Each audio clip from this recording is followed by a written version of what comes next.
on pourrait faire un tour pour préciser la différence entre portage entrepreneurial, que toi tu as adopté, et portage salarial, puisque c'est quand même deux statuts qui sont assez différents. Le portage salarial, c'est un statut qui est quand même très cadré vis-à-vis du portage entrepreneurial.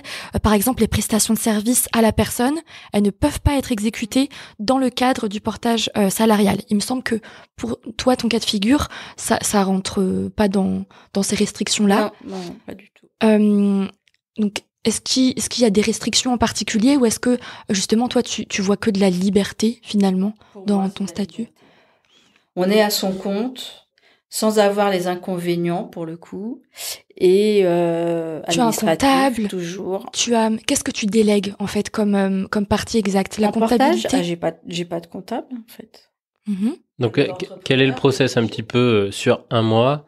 Dès que vous faites une prestation, vous avez donc vos clients vous payent, vous mettez l'argent sur le compte de cette société de portage. C'est pour ça qu'après donc ils peuvent partir avec. Et en fin de mois, ils vous libèrent une feuille de paye en fait. Alors moi je suis en portage entrepreneurial. La seule différence c'est on cotise pas au chômage. Qu'un portage salarial, lui, cotise au chômage. Et retraite. Oui, moi aussi retraite. Il y a que le chômage entrepreneurial, on cotise pas. Alors pourquoi cette société-là fait ça et pas les autres, ou ça je sais pas, j'ai pas été plus loin. Voilà, ils le disent, ils sont honnêtes, ils le disent. Voilà. Bon après si vous avez une entreprise qui fonctionne, vous n'avez pas de chômage, donc voilà. Après, Et est-ce que tu les as au téléphone ? Il y a un accompagnement ? Ah oui, dès qu'il y a beaucoup de mails, ils travaillent beaucoup en mail.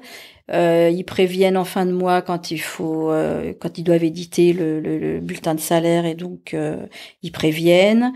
Les congés quand les bureaux sont fermés, ils préviennent. On peut les appeler en gros de 9h à 18h, ils répondent tout de suite.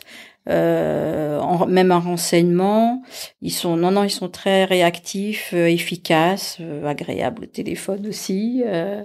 Ils sont vraiment très bien. Et donc toi, tu factures et en contrepartie, eux prennent un pourcentage sur le total de cette facture-là. Voilà, donc il y a les frais de comme un salarié, les charges, on va dire, toutes les cotisations, et en plus ils prennent 8% des frais. 8% de frais, pardon. 8% de frais sur le chiffre d'affaires. Pour le fonctionnement, quoi. Voilà. Ouais, ok. Et quels sont les grands principes du coup, Anne-Marie ? Est-ce que tu peux revenir un petit peu sur c'est quoi l'actif, c'est quoi le passif ? Attention, interro surprise. On l'a tous vu à l'école. Oui, c'est clair. Du coup, l'actif, c'est les biens que possède l'entreprise. C'est les comptes en banque. C'est les dettes qu'ont les clients. Et au passif, donc c'est pas forcément du matériel. Si, les biens, tout ce qui est immobilisation, actif. Ouais. Mais d'accord. Mais c'est pas matériel au sens comment je veux dire ça. Le mobilier. Le mobilier et tout ça. Si. C'est dans l'actif. C'est que ça Si, ça c'est dans l'actif, mais il n'y a pas que ça. Non. Ouais. Les comptes en banque, ce que les clients nous doivent, etc. Okay. Et le passif, comment c'est ce qu'on doit en fait, nos dettes, nos dettes envers la banque et les fournisseurs aussi. Et les amortissements aussi peut-être. Est-ce que on les compte ? Je sais pas. Dans le passif, typiquement, si j'achète un ordinateur et je sais que potentiellement je vais faire 10 ans avec. Ouais, c'est dans l'actif du coup tout ça. C'est dans l'actif aussi. Ok. Ouais, actif c'est vraiment les biens possédés et passif c'est ce qu'on doit. D'accord.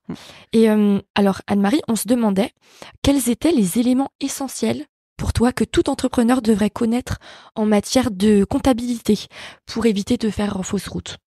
Ou est-ce qu'il y a un ou deux éléments essentiels, enfin veiller à ce qu'il n'y ait pas trop de dettes auprès des clients. Du coup, faut être vraiment à jour de ça.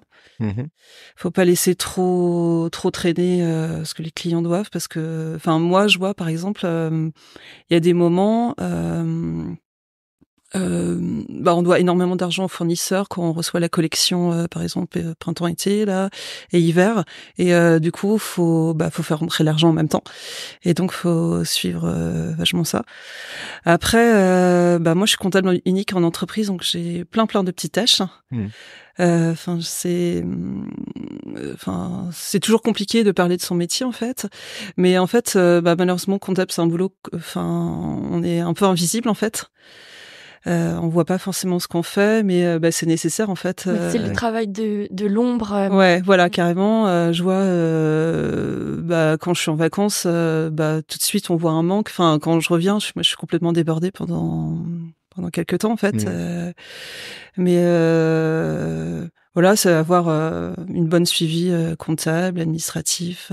Et ce suivi-là, peut-être qu'on peut le faire avec un outil en particulier. Est-ce que tu as un CRM? Est-ce que toi, tu utilises Excel au quotidien? Est-ce qu'il y a un autre outil que tu utilises justement pour permettre un bon suivi de sa trésorerie? Là, c'est un logiciel de comptabilité, en fait, qui est souvent fourni par le cabinet comptable.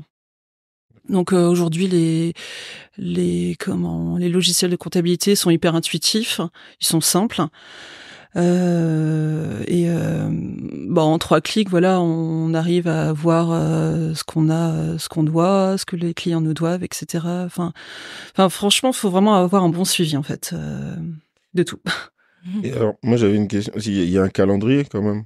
On va dire pour les déclarations des échéances, tout ça. C'est juste peut-être pour les rappeler. J'ai en tête que le mois de mars chez les comptables est très critique. Est-ce que ça reste vrai ou c'était historique? En fait, il y a des bilans. Avant, oui, c'était vrai que le premier trimestre, ils étaient hyper débordés. Mais maintenant, il y a des bilans comptables toute l'année, en fait.